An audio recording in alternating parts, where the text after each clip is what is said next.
At 75, my wife and I hired a house help.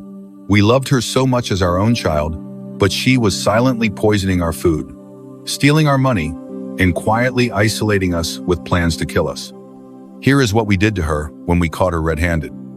You won't believe the reason why she wanted us dead.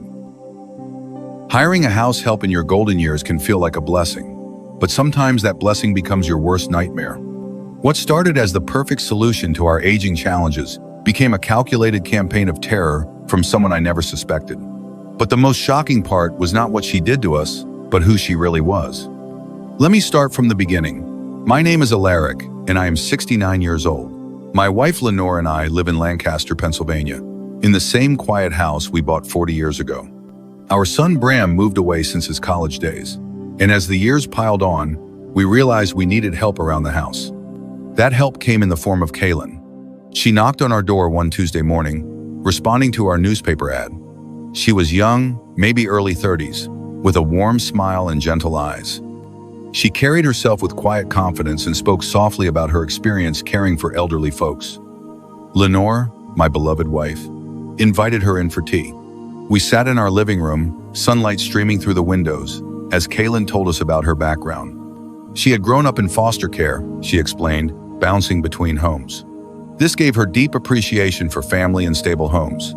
She wanted to help older people maintain their independence and dignity. Something about her touched our hearts immediately. Maybe it was her genuine concern when she noticed Lenore's arthritis. Maybe it was how she offered to help with grocery shopping without being asked. Or maybe it was simply that she filled a loneliness we had not admitted to ourselves. We hired her that same day. She would come 3 times a week to help with cleaning, cooking, and errands. She had her own key within a month. She became part of our routine, part of our lives. For the first few weeks, everything felt perfect. Kaylin arrived promptly each morning with a cheerful greeting. She would brew fresh coffee, prepare healthy meals, and tackle household tasks with impressive efficiency. She remembered small details about our preferences and needs. Lenore began looking forward to her visits. They would chat about books, gardening, and recipes while working together in the kitchen.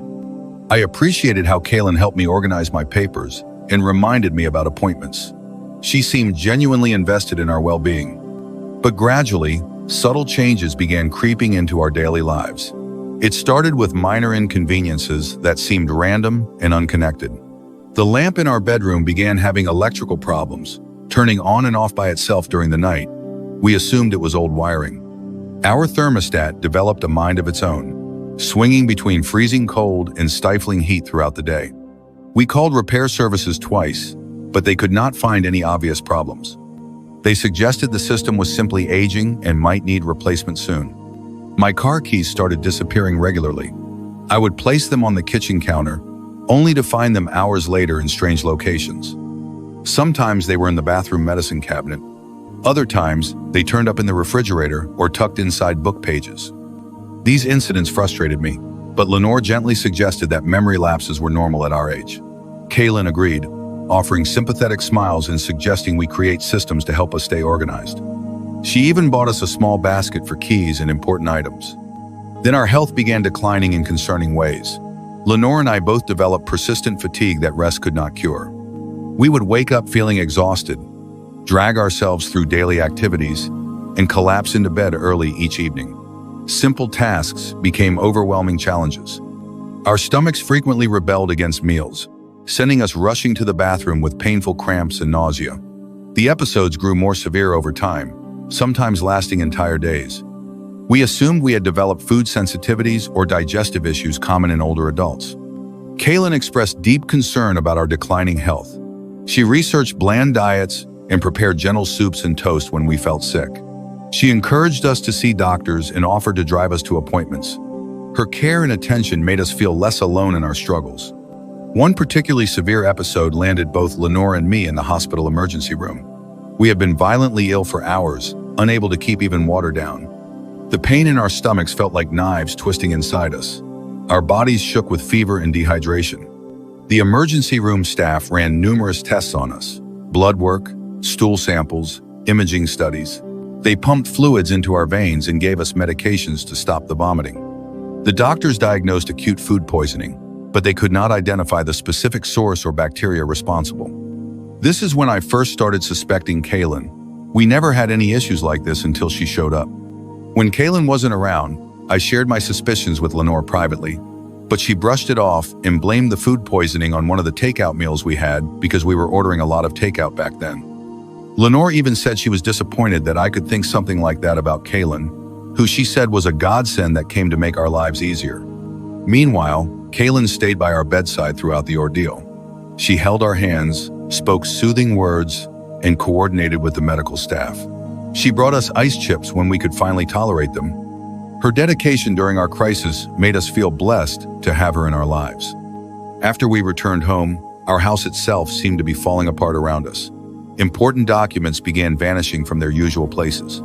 Our insurance papers disappeared from the filing cabinet. Medical records went missing from the desk drawer. Birth certificates and financial statements seemed to evaporate into thin air. Days later, these same documents would reappear in the most peculiar locations. Insurance papers turned up folded inside cookbook pages. Medical records were found tucked between mattress and box spring. Financial statements appeared rolled up inside empty jars in the pantry. Our internet connection became increasingly unreliable, cutting us off from friends and family who lived far away. Video calls with our son Bram would drop suddenly in the middle of conversations. Email messages failed to send or receive properly. The repair technicians who visited could find no clear problems with our service.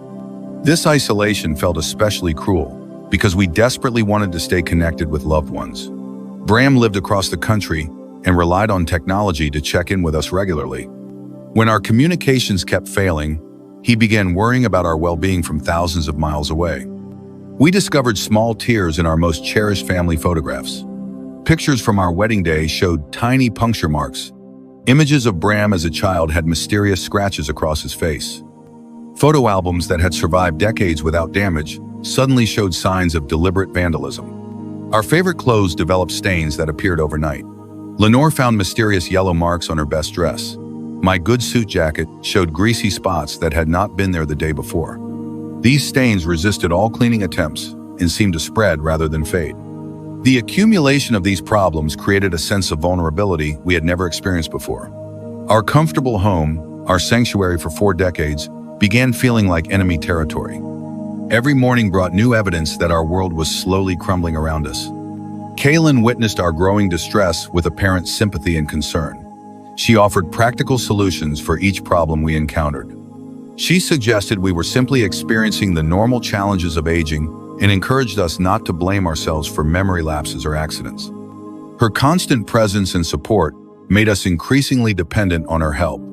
When documents went missing, she helped us search and celebrated when they reappeared. When appliances malfunctioned, she contacted repair services and supervised their work. When we felt sick, she prepared special meals and monitored our symptoms. But looking back now, I realize her solutions always seem to create new problems. The key basket she bought us somehow made our keys disappear more frequently. The repair services she recommended never quite fixed our electrical issues. The bland foods she prepared for our sensitive stomachs often preceded our worst episodes of illness.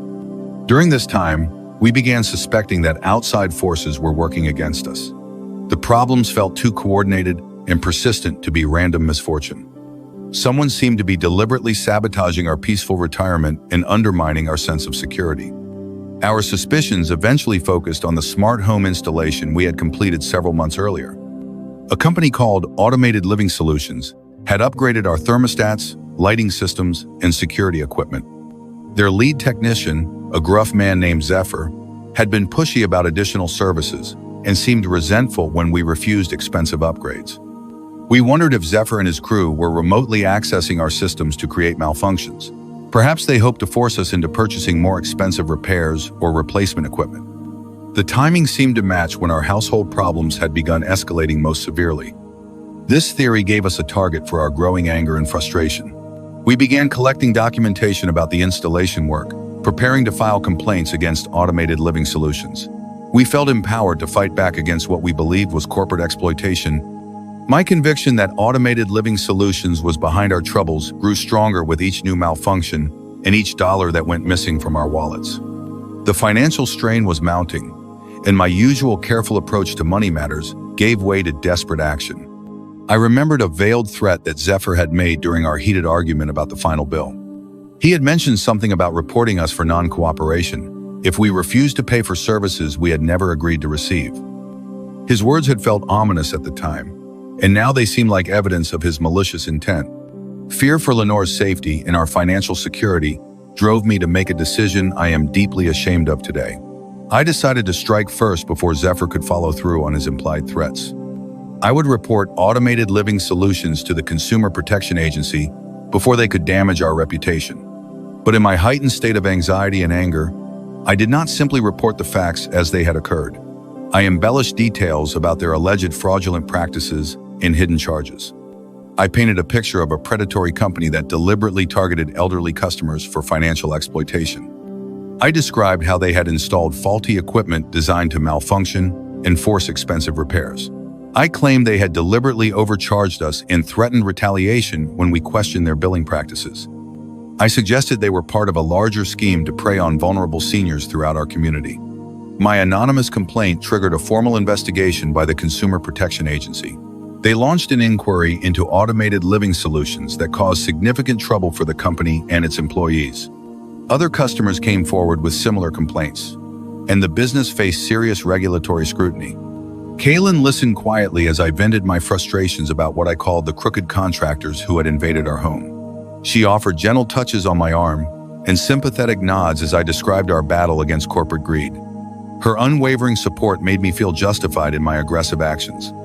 Little did I realize that my rash accusations and exaggerated complaints were making the true architect of our misery appear even more innocent in our eyes. While I focused my rage on external enemies, the real threat continued living under our roof, witnessing our every vulnerability. The investigation into automated living solutions progressed slowly, but our household problems continued escalating at an alarming pace. More money disappeared from our wallets. More documents vanished and reappeared in strange locations. More mysterious illnesses sent us to doctors who could find no clear explanations for our symptoms. Now, before we proceed, it's very important to say that if you're enjoying this story, please take a moment to like the video and subscribe to the channel. By liking, subscribing, and even leaving a short comment of where you are watching from, you are helping me grow this channel so that other seniors like you can find this video and learn the graceful wisdom tips that it offers. I share real stories from elders who face tough situations just like this. These stories aren't just for entertainment, they're meant to help us learn and grow wiser as seniors. We can sometimes become vulnerable, and that's why it's so important to learn from the experiences and mistakes of others. Together, we can protect ourselves and protect each other through shared wisdom. Now, back to our story. Lenore and I had a neighbor named Jory. Unbeknownst to us, Jory had been watching our situation with growing concern. He was a retired school librarian who lived alone next door and spent most of his time tending his elaborate rose garden. His property bordered ours, and his bedroom window faced our kitchen. Jory had always been a quiet, observant man who kept to himself but noticed details that others missed. His years of working in libraries had trained him to catalog information and recognize patterns that seemed unconnected to casual observers. On one particularly hot afternoon in late summer, Lenore and I drove to town to run errands and pick up groceries. We had been feeling somewhat better that day and wanted to accomplish tasks we had been putting off during our recent illness episodes. Lenore and I returned from our errands around 4 p.m. that afternoon, feeling exhausted from the simple tasks we had once accomplished easily. We were unloading groceries from the car when Jory approached us from his yard, his face pale and his usual calm demeanor replaced by obvious distress.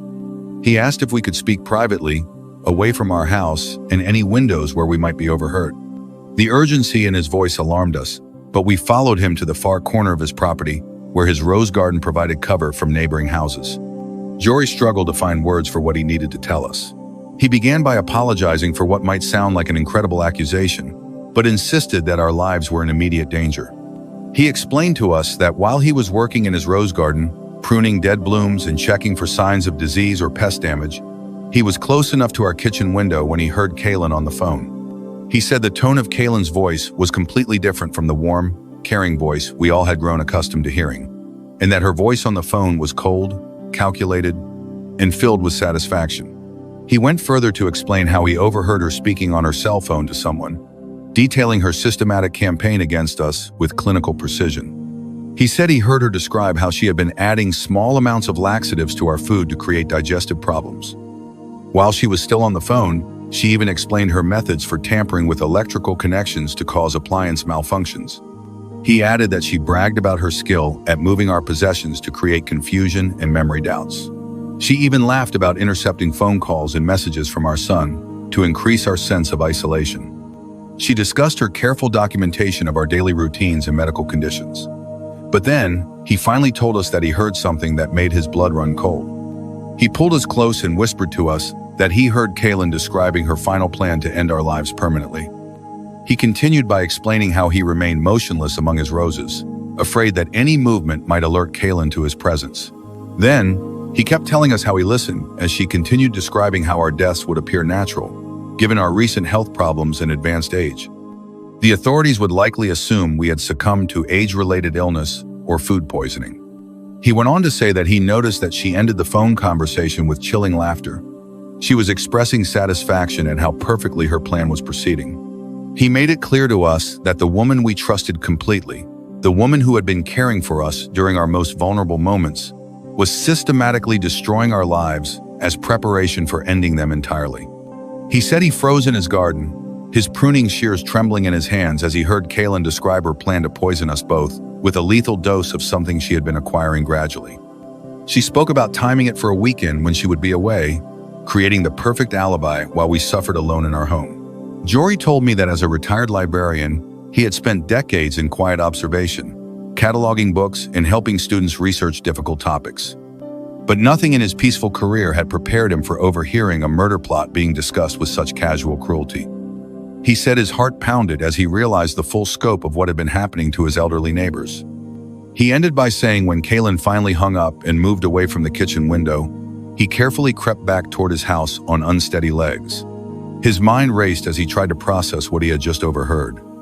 He knew he had to warn us immediately, but he also understood the difficulty of convincing anyone of such an unbelievable story.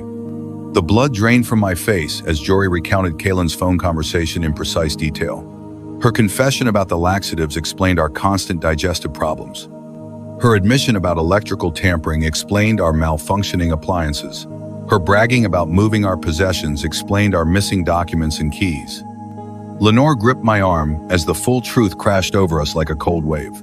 Every act of kindness, every gesture of concern, every moment of comfort Kaylin had provided had been part of an elaborate deception. She had been slowly poisoning us while pretending to nurse us back to health. The woman who had held our hands in the hospital, who had prepared special meals for our sensitive stomachs, who had helped us search for missing items, had been the cause of every single problem we had experienced. Our trust had been weaponized against us in the most cruel and calculated way possible. But even as the horrible truth sank in, part of my mind refused to accept it completely. Kaylin had seemed so genuine, so caring, so invested in our well-being. How could someone maintain such a convincing performance while systematically destroying the people she pretended to help? Jory insisted that we contact the police immediately before Kaylin returned to our house. He offered to serve as a witness and repeat everything he had overheard to the authorities. His reputation in the community and his years of service as a librarian would lend credibility to his testimony. We called the police from Jory's house, afraid to return to our own home where Kaylin might overhear our conversation. Detective Ria Khanna arrived within 30 minutes, accompanied by 2 other officers and a forensics team. She was a sharp, empathetic woman who specialized in cases involving vulnerable victims. Detective Khanna listened carefully as Jory repeated his account of Kaylin's phone conversation. She took detailed notes and asked specific questions about timing, exact words used, and any other observations he could provide. Her professional manner gave us confidence that our situation would be taken seriously. The officers searched our house thoroughly while we waited outside with Jory. They collected food samples, photographed electrical connections, and documented the locations where our possessions had been found in unusual places. When Kaylin returned to our house that evening, she found police cars in our driveway and Detective Khanna waiting in our living room. Her usual warm smile faltered for just a moment before she composed herself and asked with apparent concern what had happened to us. Detective Khanna explained that they were investigating reports of suspicious activity in our home. She asked Kaylin routine questions about her schedule, her duties, and her observations of our recent health problems. Kaylin answered with perfect composure, expressing worry about our declining condition and offering to help however she could. But the detective had already found damning evidence during her search. Food samples from our refrigerator tested positive for laxatives that had been carefully mixed into items Kaylin had prepared. Electrical connections showed signs of deliberate tampering consistent with someone who understood basic wiring. As the evidence mounted, Kaylin's calm facade began cracking. Detective Khanna pressed her about inconsistencies in her story and confronted her with physical proof of her actions. The woman who had seemed so caring and innocent gradually revealed a different personality underneath the mask. Finally, faced with overwhelming evidence and Jory's eyewitness testimony about her phone conversation, Kaylin broke down completely. But instead of showing remorse for her crimes, she unleashed years of stored rage and resentment that left us stunned and confused. She screamed that we deserved everything she had done to us and more. She accused us of destroying her life and abandoning her when she needed us most. Her words made no sense to us initially, but Detective Khanna recognized the signs of a deeper, more personal motive behind the attacks. Through careful questioning, the detective slowly extracted the horrifying truth that explained everything. Kaylin was not just our house helper. She was not even a stranger who had responded to our newspaper advertisement. She claimed that she was my daughter, that I had abandoned her mother decades earlier.